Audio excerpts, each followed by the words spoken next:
విలాపవాక్యములు మొదటి అధ్యాయము. జనభరితమైన పట్టణము ఎట్లు ఏకాకియై దుఃఖాక్రాంతమాయను, అది విధవరాలి వంటిదాయను. అన్యజనులలో ఘనతకెక్కినది, సంస్థానములలో రాజకుమార్తె అయినది. ఎట్లు పన్ను చెల్లించునదైపోయెను, రాత్రియందు అది బహుగా ఏడ్చుచున్నది. కన్నీరు దాని చెంపల మీద కారుచున్నది. దాని విటకాండ్రందరిలో దాని నోదార్చువాడొకడునూ లేడు. దాని చెలికాండ్రందరూ దాని మోసపుచ్చిరి. వారు దానికి శత్రువులైరి. యూదా బాధ నొంది దాసురాలై చెరలోనికి పోయియున్నది. అన్యజనులలో నివసించుచున్నది. విశ్రాంతి నొందకపోయెను. దాని తరుమువారందరూ ఇరుకుచోట్ల దాని కలిసికొందురు. నియామక కూటములకు ఎవరునూ రారు గనుక సియోను మార్గములు ప్రలాపించుచున్నవి. పట్టణపు గుమ్మములన్నీయు పాడైపోయెను. యాజకులు నిట్టూర్పు విడుచుచున్నారు. దాని కన్యకులు దుఃఖాక్రాంతులైరి. అదియు వ్యాకుల భరితురాలాయెను. దాని విరోధులు అధికారులైరి. దాని శత్రువులు వర్ధిల్లుచున్నారు. దాని అతిక్రమము విస్తారమని యెహోవా దానిని శ్రమపరచుచున్నాడు. విరోధులు దాని పసిపిల్లలను చెరపట్టుకొని పోయిరి. సియోను కుమారి సౌందర్యమంతయు తొలగిపోయెను. దాని అధిపతులు మేతలేని దుప్పుల వలె ఉన్నారు. వారు బలహీనులై తరుమువారి ఎదుట నిలువలేక పారిపోయిరి. యెరూషలేము పూర్వకాలమున తనకు కలిగిన శ్రేయస్సునంతటిని జ్ఞాపకము చేసుకొనుచున్నది. దానికి కలిగిన శ్రమానుభవ కాలమునందు, సంచార దినములయందు సహాయము చేయు వారెవరునూ లేక దాని జనము శత్రువు చేతిలో పడినప్పుడు విరోధులు దాని చూచి విశ్రాంతి దినములను బట్టి దానిని అపహాస్యము చేసిరి. యెరూషలేము ఘోరమైన పాపము చేసెను, అందుచేతను అది అపవిత్రురాలాయెను. దాని గణపరిచిన వారందరూ దాని మానమును చూచి దాని తృణీకరించుదురు. అది నిట్టూర్పు విడుచుచు వెనుకకు తిరుగుచున్నది. దాని అపవిత్రత దాని చెంగుల మీదనున్నది. దాని కడవరి స్థితిని అది జ్ఞాపకము చేసుకొనకయుండెను. అది ఎంతో వింతగా హీనదశ చెందినది. దానిని ఆదరించువాడొకడునూ లేకపోయెను. యెహోవా, శత్రువులు అతిశయిల్లుట చేత నాకు కలిగిన శ్రమను దృష్టించుము. దాని మనోహరమైన వస్తువులన్నీయు శత్రువుల చేతిలో చిక్కెను. నీ సమాజములో ప్రవేశింపకూడదని ఎవరిని గూర్చి ఆజ్ఞాపించితివో ఆ జనముల వారు దాని పరిశుద్ధ స్థలమున ప్రవేశించియుండుట అది చూచుచునేయున్నది. దాని కాపురస్తులందరూ నిట్టూర్పు విడుచుచు ఆహారము వెదుకుదురు. తమ ప్రాణ సంరక్షణ కొరకు తమ మనోహరమైన వస్తువులనిచ్చి ఆహారము కొందురు. యెహోవా, నేను నీచుడనైతిని, దృష్టించి చూడుము. త్రోవను నడుచువారులారా, ఇలాగు జరుగుట చూడగా మీకు చింతలేదా? యెహోవా తన ప్రచండ కోప దినమున నాకు కలుగజేసిన శ్రమ వంటి శ్రమ మరి ఎవరికైనను కలిగినదో లేదో మీరు నిదానించి చూడుడి. పరము నుండి ఆయన నా ఎముకల మీదికి అగ్ని ప్రయోగించియున్నాడు. అది ఎడతెగక వాటిని కాల్చుచున్నది. నా పాదములను చిక్కుపరచుటకై వలనొగ్గియున్నాడు. నన్ను వెనుకకు త్రిప్పియున్నాడు. ఆయన నన్ను పాడు చేసి దినమెల్లా నన్ను సొమ్మసిల్ల చేసియున్నాడు. కాడి కట్టినట్లుగా తానే నా అపరాధములను నాకు కట్టియున్నాడు. అవి పైన వేయబడినవై నా మెడమీదికెక్కెను. నా బలమును ఆయన బలహీనతగా చేసియున్నాడు. ప్రభువు శత్రువుల చేతికి నన్ను అప్పగించియున్నాడు. నేను వారి ఎదుట లేవలేకపోతిని. నేను చూచుచుండగా ప్రభువు నా బలాఢ్యులనందరినీ కొట్టివేసెను. నా యవ్వనులను అణగద్రొక్కవలెనని ఆయన నా మీద నియామక కూటము కూడను చాటించెను. యెహోవా కన్యకయైన యూదా కుమారిని ద్రాక్షగానుగలో వేసి త్రొక్కియున్నాడు. వీటిని బట్టి నేను ఏడ్చుచున్నాను. నా కంట నీరు ఒలుకుచున్నది. నా ప్రాణము తెప్పరిల్ల చేసి నన్ను ఓదార్చవలసిన వారు నాకు దూరస్తులైరి. శత్రువులు ప్రబలియున్నారు. నా పిల్లలు నాశనమైపోయిరి. ఆదరించువాడు లేక సీయోను చేతులు చాపుచున్నది. యెహోవా యాకోబునకు చుట్టూనున్న వారిని విరోధులయ్యుండ నియమించియున్నాడు. యెరూషలేము వారికి హేయమైనదాయెను. యెహోవా న్యాయస్థుడు. నేను ఆయన ఆజ్ఞకు తిరుగుబాటు చేసితిని. సకల జనములారా చిత్తగించి ఆలకించుడి. నా శ్రమ చూడుడి. నా కన్యకులను నా యవనులను చెరలోనికి పోయియున్నారు. నా విటుకాండ్రును నేను పిలువనంపగా వారు నన్ను మోసపుచ్చిరి. నా యాజకులను నా పెద్దలను ప్రాణ సంరక్షణకై ఆహారము వెదకపోయి పట్టణములో ప్రాణము విడిచిన వారైరి. యెహోవా దృష్టించుము. నాకు ఇబ్బంది కలిగెను. నా అంతరంగము క్షోభిల్లుచున్నది. నేను చేసిన గొప్ప ద్రోహమును బట్టి నా గుండె లోలోపల కొట్టుకొనుచున్నది. వీధులలో ఖడ్గము జన నష్టము చేయుచున్నది. ఇండ్లలో నానా మరణకర వ్యాధులున్నవి. నేను నిట్టూర్పు విడుచుట విని నన్నాదరించువాడొకడును లేడాయను. నీవు నాకు ఆపద కలుగజేసితివన్న వార్త నా విరోధులందరూ విని సంతోషించుచున్నారు. నీవు చాటించిన దినమును నీవు రప్పించుదువు. అప్పుడు వారు నన్ను పోలియుండెదరు. వారు చేసిన దుష్కార్యములన్నీయు నీ సన్నిధి నుండును. నేను బహుగా నిట్టూర్పులు విడుచుచున్నాను. నా మనస్సు కృంగిపోయెను. నేను చేసిన అపరాధములన్నిటిని బట్టి నీవు నాకు చేసినట్లు వారికి చేయుము. విలాప వాక్యములు 2వ అధ్యాయము. ప్రభువు కోపపడి సీయోను కుమార్తెను మేఘముతో కప్పియున్నాడు. ఆయన ఇశ్రాయేలు సౌందర్యమును ఆకాశము నుండి భూమి మీదికి పడవేశెను. కోపదినమందు ఆయన తన పాదపీఠమును జ్ఞాపకము చేసుకొనకపోయెను. ఒకటియు విడువక ప్రభువు యాకోబు నివాస స్థలములన్నిటినీ నాశనము చేసియున్నాడు. మహోగ్రుడై యూదా కుమార్తె కోటలను పడగొట్టియున్నాడు. వాటిని నేలకు కూల్చివేసియున్నాడు. ఆ రాజ్యమును దాని అధిపతులను ఆయన అపవిత్రపరచియున్నాడు. కోపావేశుడై ఇశ్రాయేలీలకున్న ప్రతి శృంగమును ఆయన విరుగగొట్టియున్నాడు. శత్రువులుండగా తన కుడి చెయ్యి ఆయన వెనుకకు తీసియున్నాడు. నఖముఖాల దహించు అగ్నిజ్వాలలు కాల్చునట్లు ఆయన యాకోబును కాల్చివేసియున్నాడు. శత్రువుల వలె ఆయన విల్లెక్కు పెట్టి విరోధి వలె కుడి చెయ్యి చాపియున్నాడు. కంటికి అందమైన వస్తువులనన్నిటినీ నాశనము చేసియున్నాడు. అగ్ని కురియునట్లుగా ఆయన తన ఉగ్రతను సీయోను కుమార్తె గుడారముల మీద కుమ్మరించియున్నాడు. ప్రభువు శత్రువాయను. ఆయన ఇశ్రాయేలును నిర్మూలము చేసియున్నాడు. దాని నగరులన్నిటినీ నాశనము చేసియున్నాడు. దాని కోటలను పాడు చేసియున్నాడు. యూదా కుమారికి అధిక దుఃఖ ప్రలాపములను ఆయన కలుగజేసియున్నాడు. ఒకడు తోటను కొట్టివేయునట్లు తన ఆవరణమును ఆయన క్రూరముగా కొట్టివేసియున్నాడు. తన సమాజ స్థలమును నాశనము చేసియున్నాడు. యెహోవా సీయోనులో నియామక కాలము విశ్రాంతి దినము మరువబడినట్లు చేసియున్నాడు. కోపావేశుడై రాజును యాజకుని త్రోసివేసియున్నాడు. ప్రభువు తన బలిపీఠము విడనాడెను. తన పరిశుద్ధ స్థలమునందు అసహ్యించుకొనెను. దాని నగరుల ప్రాకారములను శత్రువుల చేతికి అప్పగించెను. వారు నియామక కాలమున జనులు చేయునట్లు యెహోవా మందిరమందు ఉత్సాహధ్వని చేసిరి.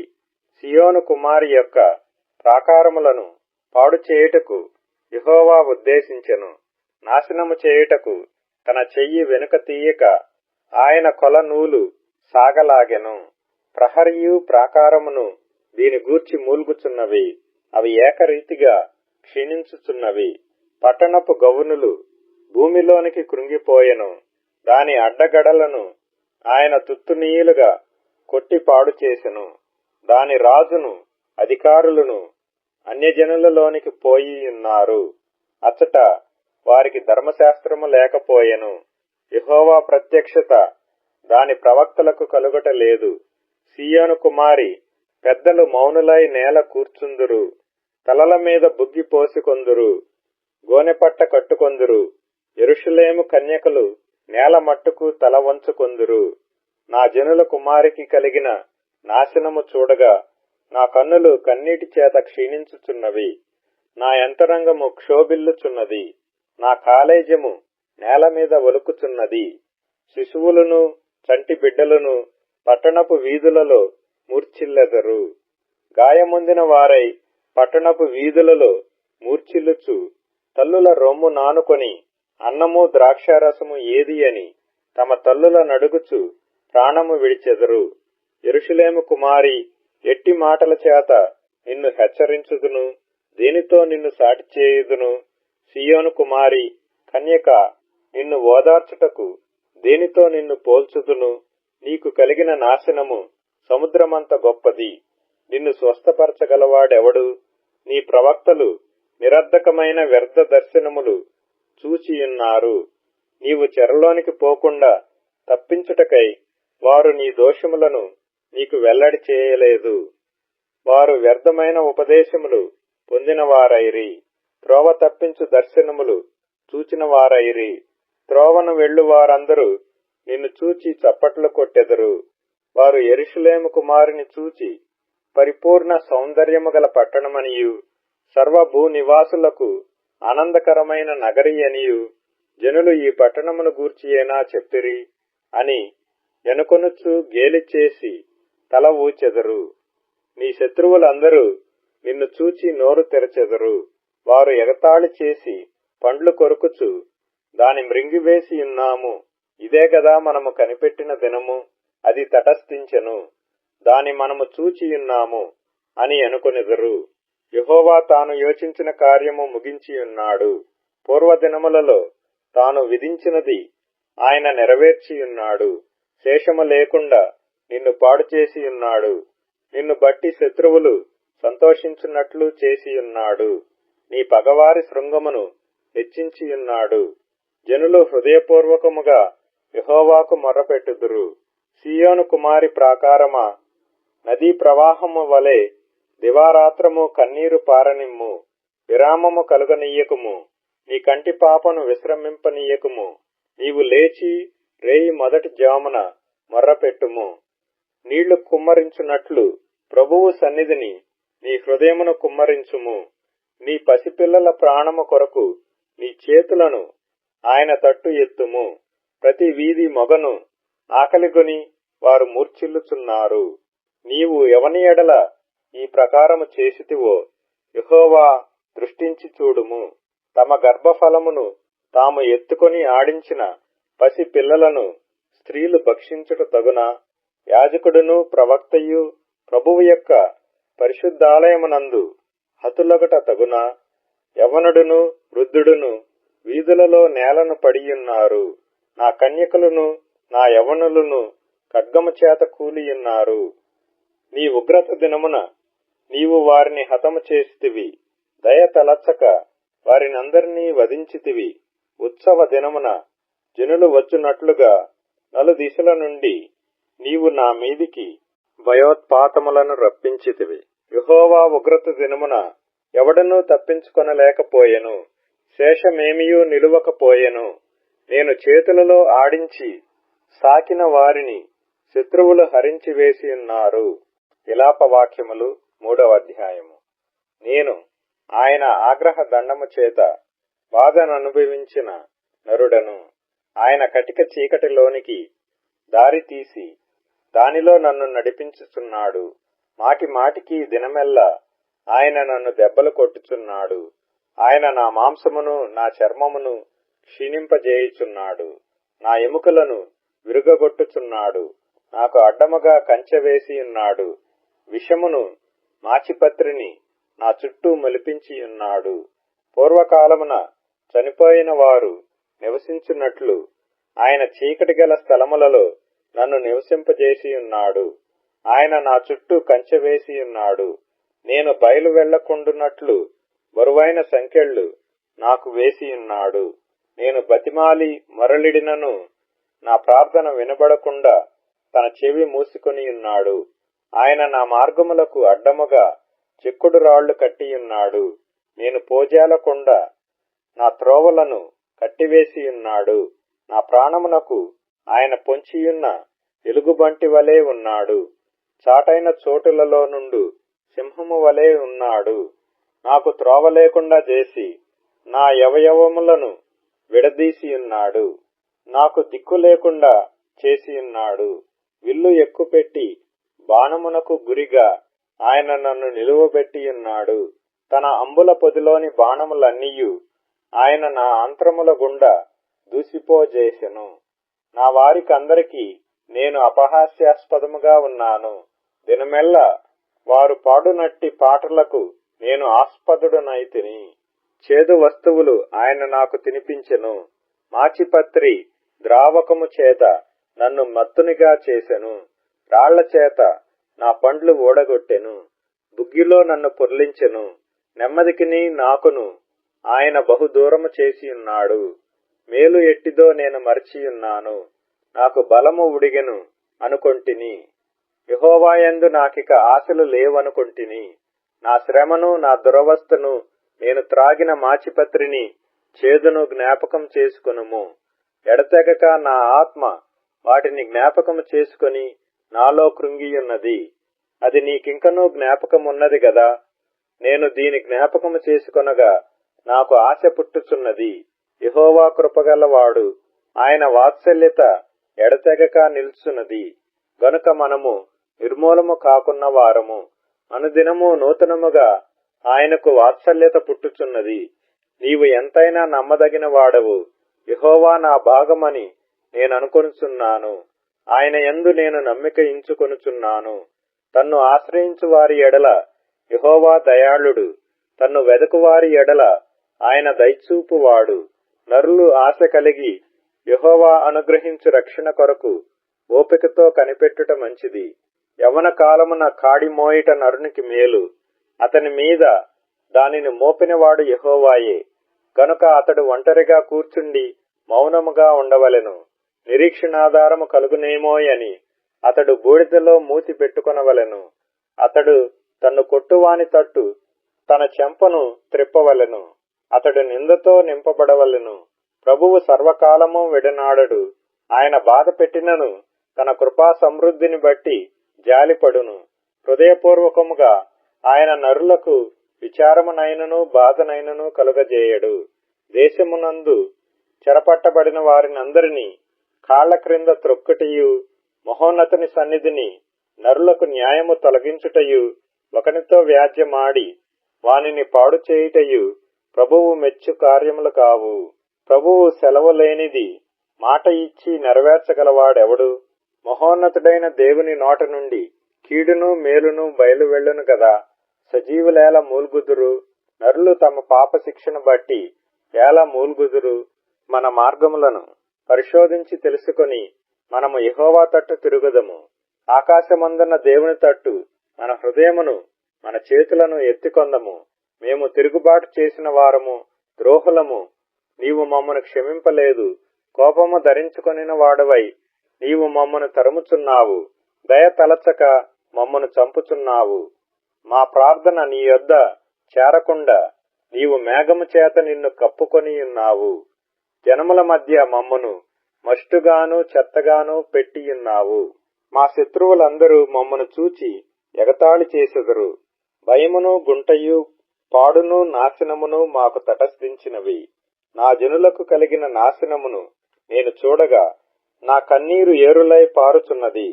యెహోవా దృష్టించి ఆకాశము నుండి చూచు వరకు నా కన్నీరు ఎడతెగక కారుచుండును. నా పట్టణపు కుమార్తెలందరినీ చూచుచూ నేను దుఃఖాక్రాంతుడనైతిని. ఒకడు పక్షిని తరుమునట్లు శత్రువులు నిర్నిమిత్తముగా నన్ను వెనువెంట తరుముదురు. వారు చెరసాలలో నా ప్రాణము తీసివేసిరి, నా పైన రాయి ఇంచిరి. నీళ్లు నా తల మీదుగా పారెను. నాశనమైతినని నేననుకొంటిని. యెహోవా, అగాధమైన బందీగృహములో నుండి నేను నీ నామమును బట్టి మొరలెడగా నీవు నా శబ్దము ఆలకించితివి. సహాయము కొరకు నేను మొర్రపెట్టగా చెవిని మూసికొనకుము. నేను నీకు మొరలిడిన దినమున నీవు నా యొద్దకు వచ్చితివి. భయపడకుమి అని నీవు చెప్పితివి. ప్రభువా, నీవు నా ప్రాణ విషయమైన వ్యాజ్యములను వాదించితివి. నా జీవమును విమోచించితివి. యెహోవా, నాకు కలిగిన అన్యాయము నీవు చూచియున్నావు. నా వ్యాజ్యము తీర్చుము, పగ తీర్చుకొనవలనని వారు నా మీద చేయు ఆలోచనలన్నీయు నీవెరుగుదువు. యెహోవా, వారి దూషణయు వారు నా మీద చేయు ఆలోచనలన్నిటినీ, నా మీదికి లేచిన వారు పలుకు మాటలను దినమెల్లా వారు నా మీద చేయు ఆలోచనయు నీవు వినియున్నావు. వారు కూర్చుండుటను వారు లేచుటను నీవు కనిపెట్టుము.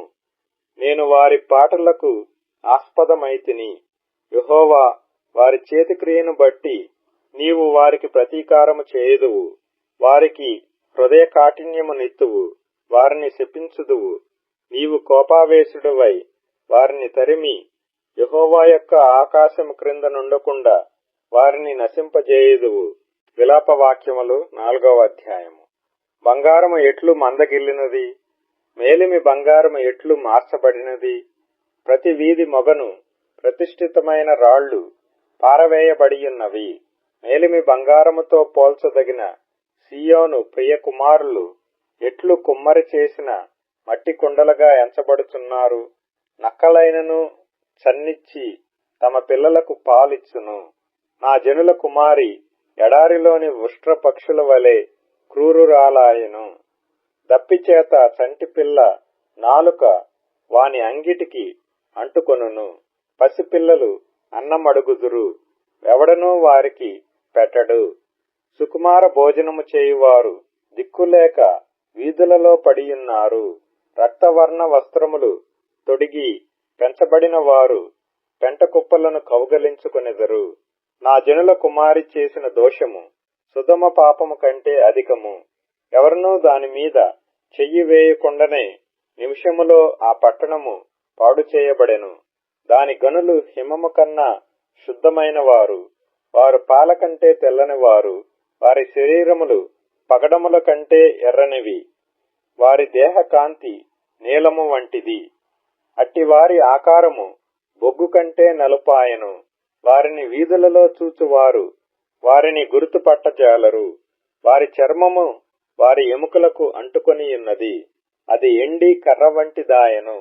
క్షామహతులు భూఫలములు లేక పొడువబడి క్షీణించిపోయెదరు. ఖడ్గహతులు క్షామహతుల కన్నా భాగ్యవంతులు. వాత్సల్యము గల స్త్రీల చేతులు తాము కనిన పిల్లలను వండుకొనెను. నా జనుల కుమారికి వచ్చిన నాశనములో వారి బిడ్డలు వారికి ఆహారమైరి. యెహోవా తన ఉగ్రతను నెరవేర్చి తన కోపాగ్నిని కుమ్మరించెను. సియోనులో ఆయన అగ్ని రాజబెట్టెను, అది దాని పునాదులను కాల్చివేసెను. బాధించువాడు గాని విరోధి గాని యెరూషలేము గౌనులలోనికి వచ్చునని భూరాజులకైనను లోక నివాసులందరిలో మరి ఎవరికైనను తోచియుండలేదు. దానిలో నీతిమంతుల రక్తమును ఓడ్చిన దాని ప్రవక్తల పాపములను బట్టియు దాని యాజకుల దోషమును బట్టియు జనులు వీధులలో అందుల వలె తిరుగులాడెదరు. వారు రక్తము అంటిన అపవిత్రులు, ఎవరునూ వారి వస్త్రములను ముట్టకూడదు. పొమ్ము అపవిత్రుడా, పొమ్ము పొమ్ము, ముట్టవద్దని జనులు వారితో ననిరి. వారు పారిపోయి తిరుగులాడుచుండగా అన్యజనులైన వారు ఇకనూ వారిక్కడ కాపురముండకూడదని చెప్పుకొనిరి. యెహోవా సన్నిధిని వారిని చెదరగొట్టెను. ఆయన ఇక మీదట వారిని లక్ష్యపెట్టడు. యాజకుల ఎడల జనులు గౌరవము చూపకపోయిరి, పెద్దల మీద దయ చూపకపోయిరి. వ్యర్థ సహాయము కొరకు మేము కనిపెట్టుచుండగా మా కన్నులు క్షీణించుచున్నవి. మేము కనిపెట్టుచు రక్షింపలేని జనము కొరకు ఎదురుచూచుచుంటిమి. రాజవీధులలో మేము నడవకుండునట్టు విరోధులు మా జాడలను బట్టి వెంటాడుదురు. మా అంత్యదశ సమీపమాయెను, మా దినములు తీరిపోయినవి, మా అంత్యదశ వచ్చేయున్నది. మమ్మను తరుమువారు ఆకాశమున ఎగురు పక్షిరాజుల కన్నా వడిగలవారు. పర్వతముల మీద వారు మమ్మను తరుముదురు, అరణ్యమందు మా కొరకు పొంచియుందురు. మాకు నాసికారంధ్రముల ఊపిరి వంటివాడు, యెహోవా చేత అభిషేకము నొందినవాడు వారు త్రవ్విన గుంటలలో పట్టబడెను. అతని నీడ క్రిందను అన్యజనుల మధ్యను బ్రతికెదమని మేమనుకొన్నవాడు పట్టబడెను. ఊజు దేశములో నివసించు ఎదోము కుమారి, సంతోషించుము, ఉత్సహించుము. ఈ గిన్నెలోనిది త్రాగుట నీ పాలవును. నీవు దానిలోనిది త్రాగి మత్తిల్లి నిన్ను దిగంబరినిగా చేసుకొందువు. సియోను కుమారి, నీ దోష శిక్ష సమాప్తమాయెను. ఇక మీదట ఆయన మరెన్నడును నిన్ను చెరలోనికి కొనిపోడు. ఎదోము కుమారి, నీ దోషమునకు ఆయన శిక్ష విధించును. నీ పాపములను ఆయన వెల్లడిపరుచును. విలాపవాక్యములు 5వ అధ్యాయము. యెహోవా, మాకు కలిగిన శ్రమ జ్ఞాపకము చేసుకొనుము. దృష్టించి మా మీదికి వచ్చిన నింద ఎట్టిదో చూడుము. మా స్వాస్థ్యము పరదేశుల వశమాయెను. మా ఇండ్లు అన్యుల స్వాధీనమాయెను. మేము దిక్కులేని వారము, తండ్రి లేని వారము. మా తల్లులు విధవరాండ్రయిరి. ద్రవ్యమిచ్చి నీళ్లు త్రాగితిమి, క్రయమునకు కట్టెలు తెచ్చుకొంటిమి. మమ్మును తరుమువారు మా మెడల మీదికి ఎక్కియున్నారు. మేము అలసట చెందియున్నాము. విశ్రాంతి అనున్నది మాకు లేదు. పొట్టకూటికై ఐగుప్తీయులకును అష్షూరీయులకును లోబడియున్నాము. మా తండ్రులు పాపము చేసి గతించిపోయిరి. మేము వారి దోష శిక్షను అనుభవించుచున్నాము. దాసులు మాకు ప్రభువులైరి. వారి వశము నుండి మమ్మను విడిపింపగలవాడెవడనూ లేడు. ఎడారి జనుల ఖడ్గ భయము వలన ప్రాణమునకు తెగించి మా ధాన్యము తెచ్చుకొనుచున్నాము. మహాక్షామము వలన మా చర్మము పొయ్యివలె నలుపెక్కెను. శత్రువులు సియోనులో స్త్రీలను చెరిపిరి. యూదా పట్టణములలో కన్యకులను చెరిపిరి. చేతులు కట్టి అధిపతులను ఉరితీసిరి. వారేమాత్రమును పెద్దలను గనపరచలేదు. యవ్వనులు తిరుగటి రాయి మోసిరి. బాలురు కట్టెల మోపు మోయజాలక తడబడిరి. పెద్దలు గుమ్మముల యొద్ద కూడుట మానిరి. యవ్వనులు సంగీతము మానిరి. సంతోషము మా హృదయమును విడిచిపోయెను. నాట్యము దుఃఖముగా మార్చబడియున్నది. మా తలల మీద నుండి కిరీటము పడిపోయెను. మేము పాపము చేసియున్నాము. మాకు శ్రమ, దీనివలన మాకు ధైర్యము చెడియున్నది. సియోను పర్వతము పాడైనది. నక్కలు దాని మీద తిరుగులాడుచున్నవి. మా కన్నులు దీని చూచి మందగిలెను. యెహోవా, నీవు నిత్యము ఆసీనుడవై యుందువు. నీ సింహాసనము తరతరములుండును. నీవు మమ్మునెల్లప్పుడును మర్చిపోవుట ఏలా? మమ్మునింతకాలము విడిచిపెట్టుట ఏలా? యెహోవా, నీవు మమ్మును నీ తట్టు త్రిప్పిన ఎడల మేము తిరిగెదము. మా పూర్వస్థితి మరలా మాకు కలుగజేయము. నీవు మమ్మను బొత్తిగా విసర్జించి ఉన్నావు. నీ మహోగ్రత మా మీద వచ్చినది.